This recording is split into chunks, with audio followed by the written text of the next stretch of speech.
Hello programmers, আজকের টিউটোরিয়ালের বিষয়বস্তু হচ্ছে combined text and variable value in a sentence. অর্থাৎ একটি সেন্টেন্সের মধ্যে টেক্সট এবং ভেরিয়েবল ভ্যালু জোড়া লাগাইতে হবে। চলেন আমরা বরাবরের মতো আমাদের পাইথন ওপেন করে নিই। পাইথনে গিয়ে আমাদের প্রথম কাজ হচ্ছে একটা পাইথন ফাইল তৈরি করা।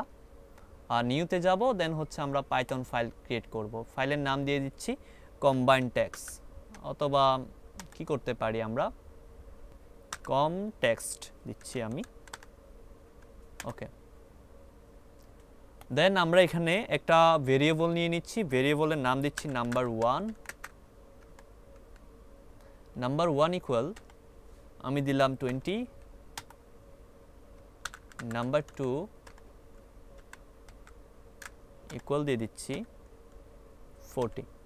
ওকে, দেন আমরা একটা কান্ট্রি নেম দিচ্ছি। কান্ট্রি হবে বাংলাদেশ। আচ্ছা, দেন আমরা একটা প্রিন্ট করব। প্রিন্টে দিব প্রিন্ট, দেন প্রিন্টের মধ্যে আমরা দিব our country name is Bangladesh. Okay, এখন যদি আমরা প্রিন্ট করি তাহলে কি দেখতে পাই একটু দেখি।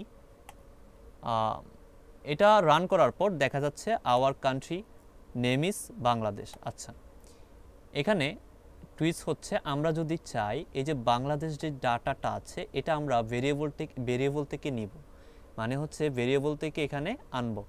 তার জন্য আমরা এই যে বাংলাদেশ লিখলাম, এটাকে আমি কেটে দিচ্ছি। দেন হচ্ছে এই যে টেক্সট বা এই স্ট্রিং, এটার সাথে যদি আমরা কোনো ভেরিয়েবল যুক্ত করতে চাই তার জন্য আমরা দুইটা স্টেপ ফলো করতে পারি। একটা হচ্ছে এটার পরে প্লাস দিতে পারি, প্লাস দিয়ে হচ্ছে ভেরিয়েবল নেমটা দিতে পারি, অথবা আমরা এটার পরে চাইলে কমা দিয়ে হচ্ছে ভেরিয়েবলের নামটা দিতে পারি। তারপর আমাদেরকে প্রিন্ট হিসেবে দেখাবে বাংলাদেশ। আচ্ছা, এখন প্লাস আর কমা দেওয়ার মধ্যে অনেক পার্থক্য আছে, আমি দেখাচ্ছি আপনাকে। যেমন আমি প্লাস দিয়ে দেখলাম, প্লাস হচ্ছে ভেরিয়েবল নেম দিয়ে দিচ্ছি কান্ট্রি। ওকে, এখন যদি আমরা প্রিন্ট করি তাহলে দেখতে পাবো একই জিনিস, যেমন our country name is Bangladesh. এখানে একটু ডিফারেন্ট হচ্ছে, বাংলাদেশটা আসছে কোত্থেকে, বাংলাদেশটা আসছে হচ্ছে কান্ট্রি, এই যে কান্ট্রি নামের যে ভেরিয়েবলটা আছে এখান থেকে। আচ্ছা, এখানে একটা বেসিক প্রবলেম হচ্ছে ইজ এর পরে যে একটা স্পেস থাকার কথা সেটি নেই। যেহেতু আমরা প্লাস ইউজ করলাম তার জন্য হচ্ছে এটার পরে কোনো স্পেস নেই, কিন্তু এই জায়গায় যদি আমরা কমা ইউজ করি তাহলে হচ্ছে এখানে যে স্পেস থাকার কথা সেটি পেয়ে যাবে। আমি এখানে রান করছি আবার, এখন দেখা যাচ্ছে স্পেসটা কিন্তু পেয়ে গেছে। তাহলে আমরা যখন কোনো একটা ভেরিয়েবল যুক্ত করতে চাইলে, স্ট্রিংয়ের সাথে যদি কোনো একটা ভেরিয়েবল যুক্ত করতে চাই তাহলে হচ্ছে আমরা যদি প্লাস আইকন দিই তাহলে আমাদের ওই যে একটা স্পেস অটোমেটিক পাওয়ার যে ব্যাপারটা সেটি হবে না, কিন্তু যখন আমরা কমা দিয়ে জোড়া লাগাবো তখন হচ্ছে স্পেসটা অটোমেটিক পাবে। আচ্ছা, তো আমরা আরও কাজ করতে পারি, যেমন আরেকটা প্রিন্ট করতে পারি, যেমন আই এম ওল্ড, মানে হচ্ছে আই এম 20 ইয়ার্স ওল্ড লিখতে পারি। যেমন হচ্ছে এখানে প্লাস দিব নাকি কমা দিব, অবশ্যই কমা দিব যেহেতু আমরা একটা স্পেস চাই।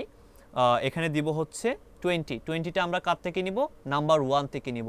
তার জন্য সিম্পলি হচ্ছে এখানে আমরা নাম্বার 1কে লিখে দিব নাম্বার 1। ওকে, এরপর আমরা একটা স্পেস চাই এবং হচ্ছে 20 ইয়ার্স ওল্ড, মানে নাম্বার 1 ইয়ার্স ওল্ড আসবে। তার জন্য আমরা আবার কমা দিব যেহেতু স্পেস লাগবে।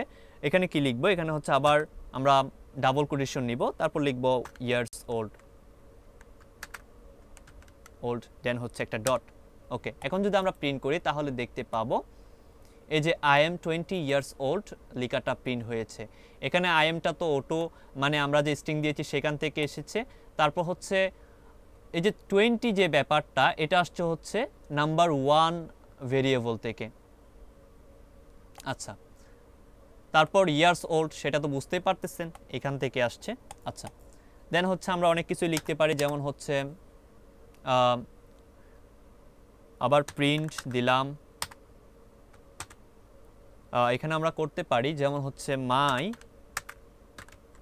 ফাদার ইজ হচ্ছে কি দিতে পারি, আমরা একটা স্পেস লাগবে, স্পেসের জন্য সেম কাজটাই করব। স্পেসের জন্য হচ্ছে আমরা কমা দিলাম, দেন হচ্ছে আমরা চাই 40টা আসুক। 40টা আসার জন্য আমাদেরকে নাম্বার 2 লিখতে হবে, আমরা লিখছি নাম্বার 2। দেন হচ্ছে আমাদের লাগবে ইয়ার্স ওল্ড, দেন হচ্ছে এখানে আমরা ইয়ার্স ওল্ডের জন্য একটা ডাবল কোটেশন নিয়ে নিচ্ছি, দেন ইয়ার্স ওল্ড। ওকে, এখন যদি আমরা প্রিন্ট করি তাহলে দেখতে পাবো same thing, my father is 40 years old. তাহলে আমরা শিখলাম কোনো একটা স্ট্রিংয়ের সাথে যদি আমরা কোনো ভেরিয়েবল যুক্ত করতে চাই বা কম্বাইন করতে চাই, তাহলে হচ্ছে স্ট্রিংয়ের পরে আমরা প্লাস দিয়ে যুক্ত করতে পারি অথবা কমা দিয়েও যুক্ত করতে পারি। এখন প্লাস দিয়ে যুক্ত করলে হচ্ছে ডিফল্টভাবে যে একটা স্পেস পাওয়ার কথা সেটি পাবে না, কিন্তু যখন আমরা কমা ইউজ করব তখন হচ্ছে একটা ডিফল্ট একটা স্পেস থাকবে। তো আজকের ভিডিও এই পর্যন্ত, দেখা হচ্ছে পরবর্তী ভিডিওতে। আর আপনাদের যদি কোনো কোয়েশ্চন থাকে বা কোনো প্রবলেমে পড়েন তাহলে হচ্ছে আপনি কমেন্ট করতে পারেন। আর যদি মনে হয় কমেন্টে এটা সলিউশন পাওয়া যাবে না তাহলে হচ্ছে আমার ফেসবুক আইডি বা টেলিগ্রামের মধ্যে আপনি আমাকে ইনবক্স করতে পারেন। আমার ফেসবুক আইডি এবং টেলিগ্রাম গ্রুপের লিঙ্ক হচ্ছে আমি ডিসক্রিপশনে দিয়ে দিব। ধন্যবাদ।